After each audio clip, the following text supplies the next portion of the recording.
What happens when a comedian refuses to follow the rules of political correctness? Chris Rock has spent years asking that question through comedy. He has taken aim at cancel culture, selective outrage, Hollywood hypocrisy, political tribalism, and the growing pressure to watch every word you say. And the interesting part is that Chris doesn't always attack one political side. Sometimes he challenges conservatives. Sometimes he challenges liberals. And sometimes he simply points out something that everyone else seems afraid to say. From questioning why people want others cancelled, to mocking the idea that every uncomfortable statement should be treated as a crisis, Chris has repeatedly turned sensitive subjects into comedy. But some of his biggest moments came when he went directly after the arguments and attitudes associated with woke culture. So, here are 10 times Chris Rock challenged woke ideas, exposed contradictions, and turned political correctness into comedy. Chris Rock has never been the kind of comedian who stays inside comfortable boundaries. Throughout his career, he has built his comedy around observations about race, politics, relationships, culture, and the things people often avoid discussing openly. That approach has also put him directly in the middle of debates about political correctness and woke culture. His jokes have questioned cancel culture, selective outrage, workplace politics, Hollywood, and the tendency to judge people before considering the full context. What makes Chris different, however, is that he doesn't simply criticize one side. He has made it clear that he can disagree with conservatives, liberals, Republicans, Democrats, and anyone else when he believes their thinking doesn't make sense. Some of his most memorable material came when he took those ideas and pushed them into uncomfortable territory. Instead of giving audiences a simple political message, he often asked a basic question. Are people actually thinking for themselves, or are they simply following the crowd? Over the years, those observations have produced some of his most discussed comedy moments. From his comments about cancel culture and selective outrage to his jokes about Hollywood and political tribalism, Chris Rock has repeatedly challenged audiences to look at familiar issues from a different angle. And these are 10 moments when Chris Rock turned his attention toward woke culture and the contradictions he saw in it. Chris Rock has never been afraid to question the idea that getting someone cancelled is the same thing as holding them accountable. In his comedy, he points out how quickly workplace disagreements can change when someone discovers that getting a person in trouble may be easier than competing with them directly. His observation is simple. In the past, if someone wanted your job, they had to work harder than you. But in a culture where people are constantly watching what others say, Chris argues that some people may instead wait for a mistake and use it against them. That became one of his recurring criticisms of what is often called cancel culture. The point wasn't that people should never face consequences for their actions. Chris was questioning the way outrage can sometimes become a strategy. A controversial comment gets pulled out of context, people react immediately, and suddenly the discussion becomes less about what was actually said and more about whether someone's career should be damaged. And that's where Chris's comedy becomes uncomfortable. He takes something many people treat as a serious cultural issue and asks whether the people demanding punishment are always acting out of principle, or sometimes simply looking for an opportunity. For Chris, the problem isn't accountability itself. It's the possibility of selective accountability, where the rules change depending on who made the mistake. And that leads directly to another subject Chris Rock has repeatedly challenged. The idea that simply hearing something offensive should be treated as if something much more serious has happened. Chris Rock has another problem with modern outrage. The idea that being offended by words automatically means something serious has happened. In his comedy, he makes fun of people who constantly warn others to watch what they say because words can hurt. His response is based on a simple distinction. Words can certainly offend people, but offense is not the same thing as physical harm. Chris pushes that idea through exaggeration, turning the argument into a joke about how sensitive public conversations have become. The larger point is about perspective. If every uncomfortable comment is treated as unacceptable, comedians eventually have very little room to discuss difficult subjects. And for someone like Chris Rock, that creates a serious problem because uncomfortable subjects are often where comedy begins. He has spent much of his career talking about race, relationships, politics, class, and other subjects that can easily make people uncomfortable. His style depends on saying something that makes the audience think before deciding whether they agree with it. That doesn't mean every joke has to be accepted by everyone. People are free to dislike a comedian's material or criticize what he says. Chris's argument is that criticism and disagreement are different from demanding that every uncomfortable statement be removed. This is also where his criticism of outrage becomes more specific. If people are going to object to offensive jokes, Chris wants the same standard applied consistently. Why is one person condemned for saying something while another person gets a pass for saying something similar? And that question leads to one of his most repeated targets: selective outrage. Chris Rock's criticism of woke culture doesn't stop at people getting offended. He also questions whether outrage is applied consistently. One of his recurring observations is that the same behavior can receive completely different reactions depending on who says or does it. One person makes a controversial joke and suddenly everyone demands consequences. Another person does something similar, and the reaction is much smaller. For Chris, that's where the real problem begins. He has described this as selective outrage, the idea that people don't always follow one consistent standard when deciding what deserves criticism. His comedy works because he doesn't simply tell the audience that hypocrisy exists.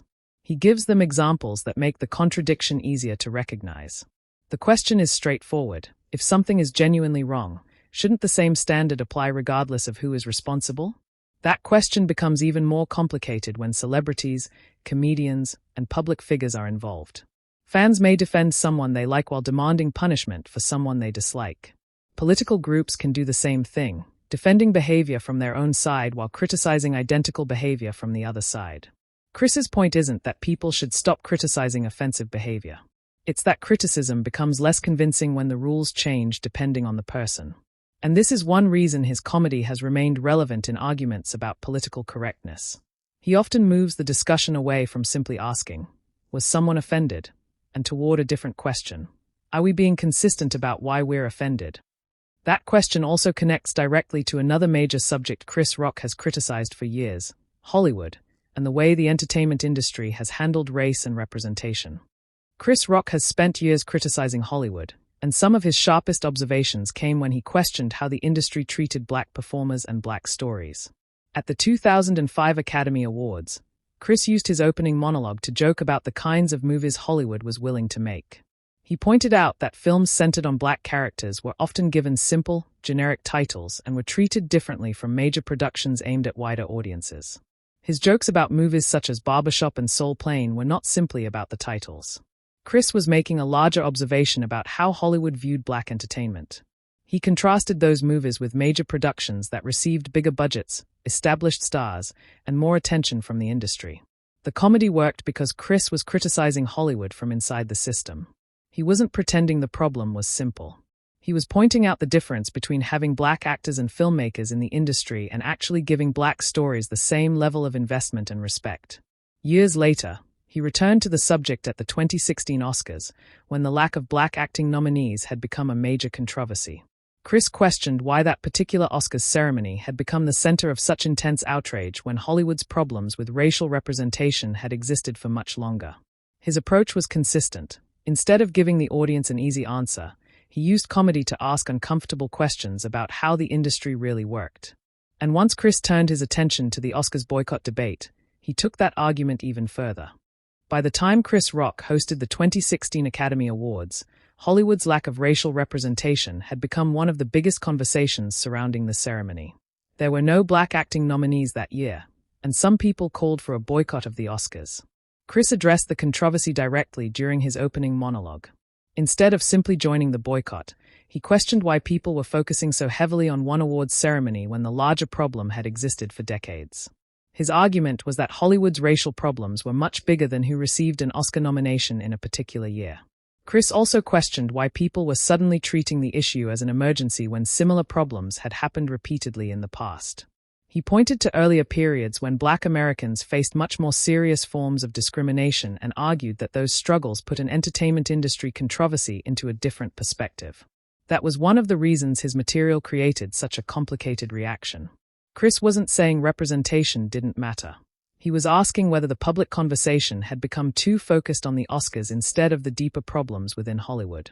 He also challenged the idea that Hollywood racism always looks obvious. Chris explained that discrimination doesn't necessarily come in the most extreme or recognizable form. Sometimes it can appear through hiring decisions, opportunities, financing, or the kinds of stories studios are willing to support. And that made his criticism broader than a simple complaint about one awards ceremony. Chris was essentially asking whether people wanted to discuss the actual structure of Hollywood, or simply express outrage over one highly visible event. But the Oscars controversy wasn't the only political debate Chris had a problem with. His next target was something even broader: the habit of treating politics like two permanent teams. Chris Rock's criticism of woke culture becomes even clearer when he talks about political tribalism. Instead of treating politics as a choice between two permanent teams, Chris has argued that people can agree with one side on one issue and the other side on another. His point is simple: being a Republican doesn't automatically mean agreeing with every Republican position, just as being a Democrat doesn't mean agreeing with everything Democrats support. Chris has joked about this mentality by comparing political groups to gangs. Once people identify strongly with a political team, they can become more interested in defending that team than examining the actual issue. And that's where Chris says people can lose independent judgment. He has explained that he can be conservative about certain issues and liberal about others. In other words, he doesn't believe a person needs to adopt one complete political package and accept everything that comes with it. That idea also explains why Chris has been difficult to place neatly on the political spectrum. He has criticized conservatives, liberals, Republicans, Democrats, and different social movements at different times. His message is essentially, think about the issue first, then decide what you believe. That sounds straightforward, but political conversations often work differently. People can become attached to labels, and once they choose a side, changing their position can feel like betraying their own group. Chris uses comedy to challenge that habit. For him, being independent doesn't mean refusing to have opinions. It means being willing to examine each issue separately instead of deciding what to believe before hearing the argument. And Chris applied that same realistic attitude to another subject: how adults talk to children about success and the future. Chris Rock also has a very different idea about how adults should talk to children about success. He once joked about adults telling kids that they can become absolutely anything they want. The message sounds positive, but Chris questioned whether it gives children a realistic picture of how life actually works. His joke was that if you tell thousands of children they can become anything, reality is eventually going to prove that not everyone will become whatever they choose. Chris wasn't arguing that children shouldn't have ambitions. His point was about the difference between encouragement and unrealistic expectations. A child can work hard and still face limitations, competition, changing circumstances, or simply discover that they aren't suited to a particular career. That's why Chris offered a much more practical version of the message. You can become something you're good at, but there also has to be an opportunity for you to do it. The joke becomes even more effective when he turns the question toward the adults giving the advice. If someone tells children that absolutely anything is possible, Chris asks why that person's own career didn't necessarily match the childhood dream they once had. It's a simple way of pointing out that adults already understand how complicated life can be. Chris's approach isn't about telling children to give up on their goals. It's about teaching them that ambition works alongside ability, effort, opportunity, and circumstances. That idea fits perfectly with his broader style of comedy. Instead of giving people a comforting answer, he gives them a realistic one and lets the audience decide what to make of it. But Chris wasn't finished challenging popular ideas. His next target was another major public debate, gun control, and his solution was deliberately absurd. Chris Rock has also used comedy to address one of America's most difficult political debates, gun violence. In one of his routines, Chris joked about the argument that the solution to gun violence is simply to get rid of guns. Instead of treating the subject as a straightforward political debate, he introduced an intentionally exaggerated idea: bullet control. His joke was that bullets should cost thousands of dollars. Obviously, Chris wasn't presenting this as a serious policy proposal. The point was to take the logic behind the debate and push it to an absurd extreme. He imagined a world where ammunition was so expensive that people would have to think carefully before using it. From there, he built the joke around the consequences of making bullets financially difficult to obtain. That's typical of Chris Rock's approach. He often takes a serious issue, identifies one part of the argument, and exaggerates it until the audience starts looking at the original question differently. The joke also works because Chris doesn't pretend that gun violence is a simple problem. Instead, he uses absurdity to create a different way of discussing it. His comedy isn't necessarily giving the audience a political answer. It's challenging them to think about the assumptions behind the arguments they hear. And that approach connects with one of Chris's larger criticisms of political conversations. People can become so attached to their preferred position that they stop questioning it. Whether the subject is guns, politics, or social issues, Chris keeps returning to the same basic idea: don't accept an argument simply because your side believes it. And that becomes even more important when the subject turns to political correctness itself. Chris Rock has spent much of his career dealing with subjects that are considered uncomfortable, and that's one reason his comedy often comes into conflict with political correctness. His approach is straightforward. Comedy should be allowed to discuss difficult subjects without every joke being treated as a serious statement of fact. Chris regularly talks about race, relationships, politics, culture, and other sensitive issues. Sometimes the joke works because the audience recognizes an uncomfortable truth. Other times, the humor comes from exaggerating an idea until its contradiction becomes obvious. That's also why Chris has pushed back against the expectation that comedians should constantly worry about whether every person in the audience might be offended. For him, being offended doesn't automatically mean that a joke has failed. People can dislike a joke. They can criticize it. They can even argue that it went too far. But Chris's style depends on allowing comedians to take risks and letting audiences decide for themselves whether the material works. This doesn't mean that every controversial joke deserves approval. Chris's larger point is about the difference between disagreement and censorship. If a comedian can only discuss subjects that everyone already agrees on, there isn't much room for comedy to challenge people's assumptions. That's why Chris has repeatedly returned to uncomfortable topics rather than avoiding them. And his criticism isn't limited to one political group. He has made fun of people on the left and the right, which is why his comedy doesn't fit neatly into one political category. That brings us to the final point. After years of criticizing political correctness, cancel culture, and ideological arguments, Chris Rock's position is actually much simpler than many people assume. Don't let a political label do your thinking for you.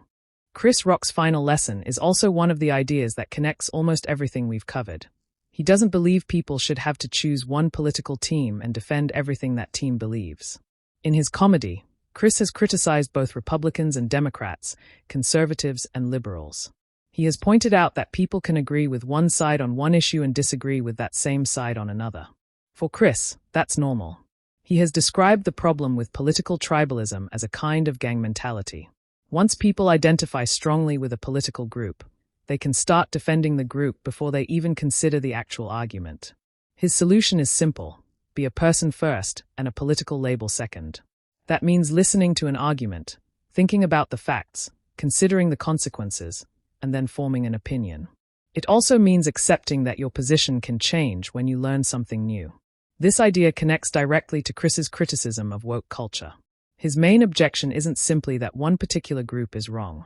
It's that people can become so committed to an ideology that they stop questioning their own side. That's why his comedy can frustrate people across the political spectrum. If Chris thinks something is ridiculous, he is willing to make fun of it regardless of who supports it. And that's what makes his approach different from simple political commentary. He's not asking audiences to replace one political team with another. He's asking them to think independently. After all the jokes about cancel culture, selective outrage, Hollywood, political correctness, and political tribalism, Chris Rock keeps returning to the same basic message. Don't decide what you believe just because your group already decided for you. And that may be the strongest reason his comedy continues to create arguments long after the joke is over. Chris Rock's comedy has never been about making everyone comfortable. His style is built around questioning ideas, challenging assumptions, and saying things that many people would rather avoid discussing. From cancel culture and selective outrage to Hollywood, political correctness, and political tribalism, his jokes often focus on the same basic problem. People can become so committed to a particular position that they stop questioning it. And that's why Chris's comedy can challenge people on both sides. He doesn't always agree with conservatives, and he doesn't always agree with liberals. He has criticized different political groups, social movements, celebrities, and even the entertainment industry that helped make him famous. Whether people agree with his jokes or not, his approach encourages a simple question. Are we thinking for ourselves, or are we just following the crowd? That's ultimately what makes these moments interesting. Chris Rock doesn't always give the audience a comfortable answer. Instead, he takes a familiar argument, looks at its contradictions, and turns those contradictions into comedy. Some people find that refreshing. Others find it offensive. But disagreement has always been part of Chris Rock's style. And after decades of challenging audiences, one thing remains clear. Chris Rock isn't interested in making comedy that everyone agrees with. He's interested in making people think. So, which Chris Rock moment do you think made the strongest point?